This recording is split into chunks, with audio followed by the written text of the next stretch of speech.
Burr and I were planning on going to see Cosby before the scandal broke. Oh yeah. Yeah, because we were talking to him one night at the store, and we had always heard like how good he is. Yeah. Like, you gotta go see him. You gotta go see him. Like Chris Rock had said, dude, he fucking killed. He killed for 2 hours. He went on stage with no opening act. Yeah. He just walks out there and he starts talking and he just starts crushing. And he goes, I was blown away. And Chris Rock was saying this. He goes, I went to see him. I was like, God damn, man, I'm an amateur. And I was like, wow. And I was like, all right, we should go. So Burr and I were planning. And then something came out. We had to cancel. And then right after that, something big came up. Oh, right. The scandal went down. They were like, oh, God. Oh, that's terrible. Bill saw him, though. Bill went and saw him. I saw him. My wife was pregnant with our first baby. And I was doing Conan. And then I was going to have 2 weeks off before the baby was born. That was going to be the last gig I did. We were going to take 2 weeks off and just hang out before this new baby came. We were living in New York. And we went to see Cosby. Seinfeld took us to see Cosby at Carnegie Hall. Wow. And we laughed for 2 hours. It was a masterclass. He was so good, so easy, and we just laughed forever. And went home and her water broke. Oh, wow. Yeah, we always felt like that all that laughing kind of made her water break. But it was definitely impressive. Impressive. You know what was impressive about it? He would tell these stories and build it without laughs. There would be like very few laughs for like 10 minutes as he's telling the story.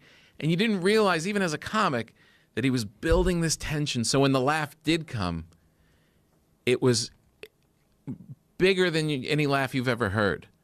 I mean, it was the building of it. He's the confidence to not feel like he had to go from laugh to laugh to laugh every 30 seconds. He would just let it build, wow. And then it would, boom, it would explode. I wonder if there's recordings of him later in life, like before the scandal broke, like when he was in his 70s, before, like, because I think now it would be impossible. Like if you go to see him, I know he's not performing now, but if he was, it would be impossible. I wouldn't want to go.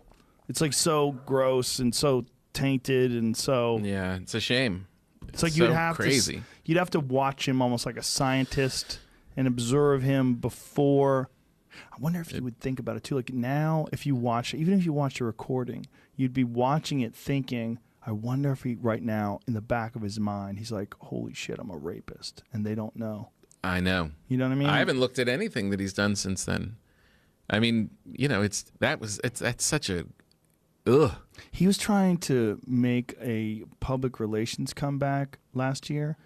He did. See if you find a video of Bill Cosby holding court in a barbershop in Philly. He was at a barbershop in Philly, and they were talking about jazz musicians, and like he was like giving them, like they were giving them trivia questions, these barbershop people and jazz musicians. Then I was reading the comments, and the comments were like, we love you, Bill, we believe you, Bill, you know, those accusers are assholes. There he is. Look at this. Give me some volume. Bass is on bass. Missy Bass is on bass? Mickey Bass is on bass. And, you're making up these people. No. Because you don't have your glasses. No, I'm Eddie told him that I take a 2-hour shower. No, you told me. But I simply said this, Dr. Cosby. I said, Dr. Cosby, once I take my shower, I'm one of those people that wipe the shower down. I don't want the water running on the towel. I don't want the mildew. I want the shower to be clean and dry when I get out of it. Obviously, sir. Obviously, maybe with me, probably. But obviously, you live alone. Yes, sir. Yes, so you have to clean up, as my father would say, behind your own mess. Yes, sir. All right. Even when I was married, I did the same thing. Everybody in the house after a certain age, he looks really old. Independently take care of our own. Yeah. And did they all leave? His eyes are all weird. Unanimously? No, but when they left, but they was independently. They could stand on their own. It's weird to watch him because this Your wife as well? He's wearing that "Hello Friend." He would wear that on stage. He would wear sweaters that say "Hello Friend." He started saying that dressing up on stage was a crutch.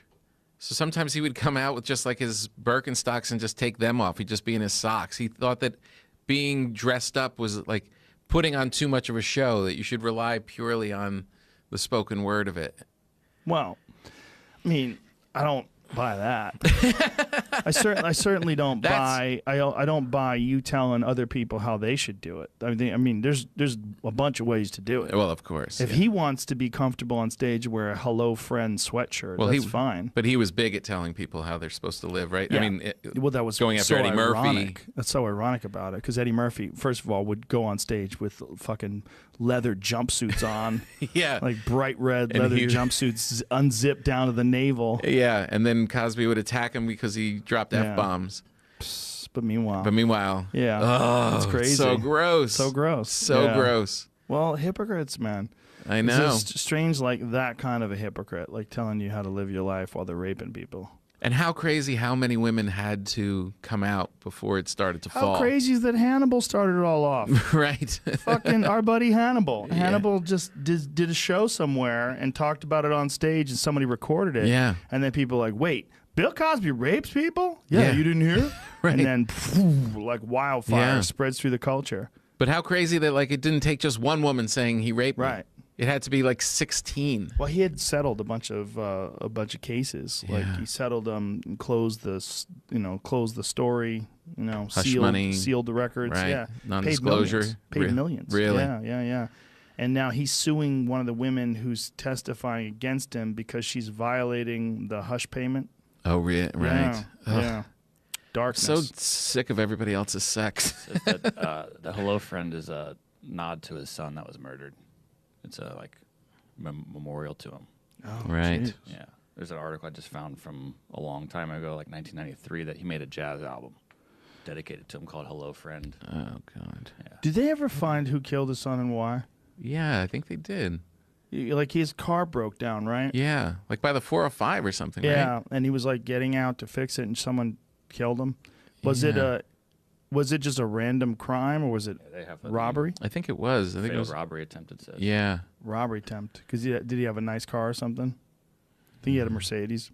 Ugh, it's so terrible. What a tragedy, an American tragedy. He's an American tragedy, God. straight up across the board, top God. to bottom. He was so beloved, and That's gotta Fat be- Albert and the Cosby Show and the stand-up, and The strangest thing God. is hearing that guy call him Dr. Cosby. yeah, Like, dude, you ain't a doctor anymore. yeah. They think they all took him, They took that shit like back. everyone. Yeah. It was an honorary doctorate, right? Yeah, right. From different schools, Temple, and yeah. Nasty. They gave you an honorary doctorate. Would you call yourself Dr. Papa? Yeah, Would you? no.